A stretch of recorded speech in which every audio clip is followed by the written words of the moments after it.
Hey, I'm Bill Marion at Virginia's Natural Bridge, and this is A Nose for Life. So the trail down to the Natural Bridge is about a quarter mile long, and it's straight down. I mean, it's pretty much straight down. Wouldn't want to be here on like an icy day or a snowy day because you would fall and bust your derriere. However, that means that the trip on the way back is going to be straight uphill. I need the cardio, so that's a good thing.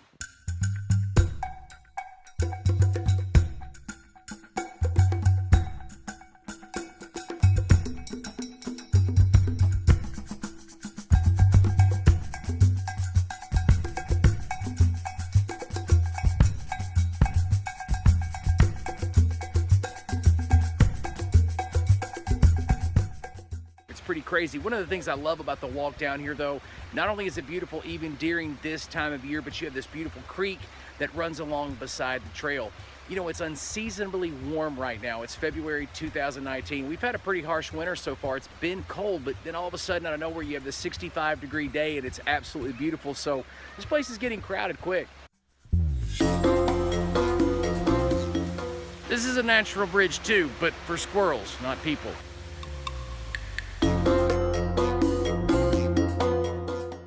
That's not the natural bridge. I'm just saying, that's not it. That's not what we're here for. What about this one? Nope. This is not a natural bridge either. I'm just saying, people made this. Don't get confused.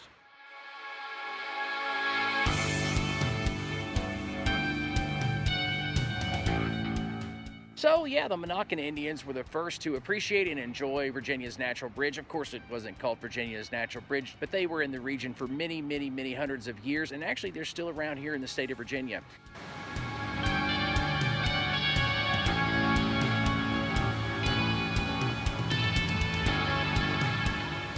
But is actually one of our American forefathers who gets all the press when it comes to Virginia's Natural Bridge, and that's Thomas Jefferson. He absolutely fell in love with it. Now, his dad and George Washington actually rode down here and explored the place.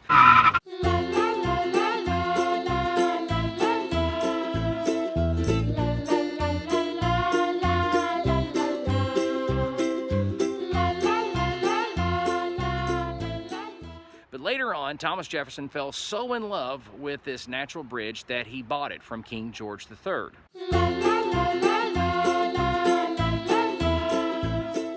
Now, of course, this was obviously before everybody got mad and, you know, started fighting and talking bad about each other. I guess back then, they were just doing business, man, just business. Thomas Jefferson, he wanted the bridge, he bought the bridge. What are you gonna do?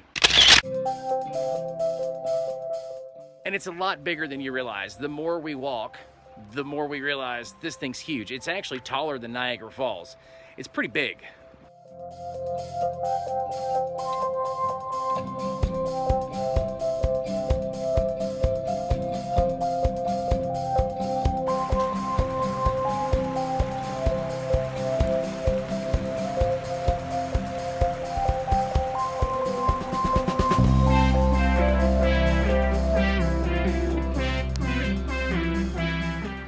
I can't get all of this into the frame unless you're a long way from it. So when I'm in it or under it or right up on it, I can't get it all into the frame. This thing's huge. It's absolutely huge. If you've been to Tennessee's Natural Bridge, or if you've seen my video about Tennessee's Natural Bridge, and by the way, you can watch that by clicking on the link right up here in the corner of your screen. This thing dwarfs Tennessee's Natural Bridge, and Tennessee's Natural Bridge is really cool. I encourage anybody to go see it. But if you're on Interstate 81 and you're in the area up here in Virginia, it's worth a small detour.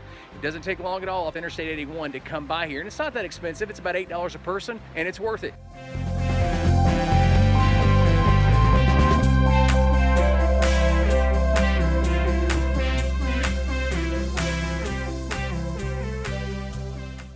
Like something out of The Lord of the Rings, or possibly a science fiction movie if I threw some filters on it. Let's do that. Let's put some filters on it and make it look science fiction-y. Let's try that.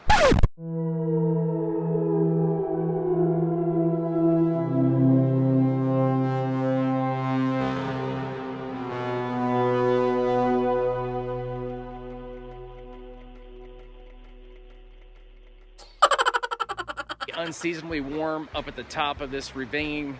but down here it gets chilly. So what I'm thinking is like if you visit in the summer or early fall, this would be a great place to come and cool off a little bit. I bet it's cooler down here in the summer too. I don't know. I mean, you got a creek, you got a nice breeze through here. I bet it's a nice place to walk and kind of cool off. I'll tell you what Virginia's Natural Bridge is perfect for. It's perfect for family. If you bring your family, your kids, I'm telling you what, you're gonna have a great time here. The trail is easy. Once you get down the stairs, the trail is awesome.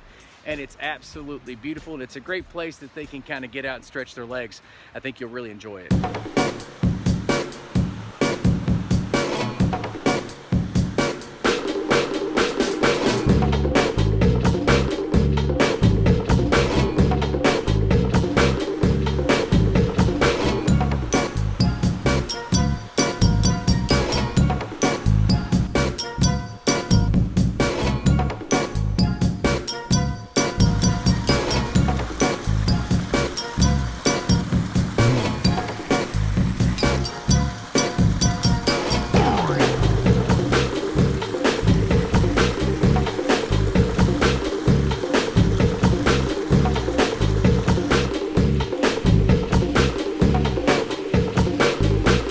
That's nice. You go past Virginia's Natural Bridge and you keep walking down the trail, you have all these amazing, beautiful sights and sound. And again, the trail is amazing. It's wonderful to walk on. It's very comfortable and it's beautiful.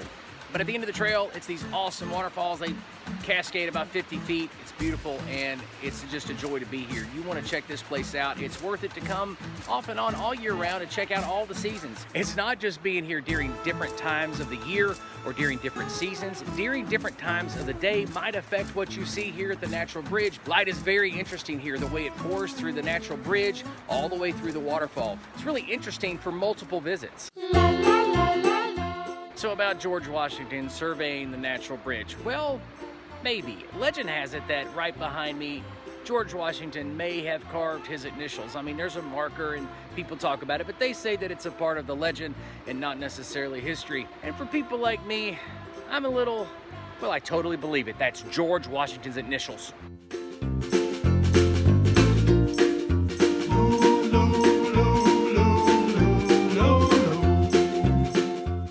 Like a lot of effort. I mean, it's the 18th century after all. That's a long climb. He could have gotten hurt and all that just to put your initials up there. I don't know. Well, I totally believe it. That's George Washington's initials. So back up the top, it's traditional Park Service kind of service. You know, you got your place where you can buy your souvenirs and something to snack on and your tickets to get in the joint.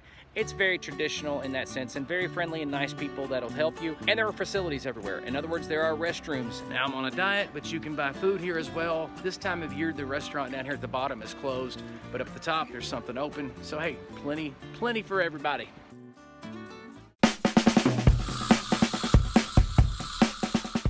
So maybe Thomas Jefferson sat right here on this rock wall. No, he probably didn't, because the rock wall was like built for the park, which came hundreds of years after Thomas Jefferson. But still, he was in this area walking around, one of America's forefathers. It'd be pretty cool to own this piece of property though and have a natural wonder right out your back door. He did use a cave here where he mined saltpeter and made a little money on the side. You know, that's what you did back then if you had a cave about you. But then again, I can't imagine what it would be like to own your own cave, much less natural bridge. I mean, imagine owning your own natural bridge and your own cave. But I mean, this is the same guy that built Monticello. I mean, it's Thomas Jefferson, people. Anyway, it's a great place to visit, and I encourage you to do so if you're ever even in the area. I mean, think about what you're located near. There's actually a safari near here where you can drive around and see animals, exotic animals from all over the world. We haven't checked that out yet. We're gonna make a video about that later on in the spring. The Blue Ridge Mountains are just down the road. This is an amazing place to visit, and you wanna put Virginia's Natural Bridge on that list. I wanna thank you so much for watching this video. Be sure to click the subscribe button and the little bell for notifications. My name is Bill Marion, and this is A Nose for Life. If you have time, watch some of these other videos.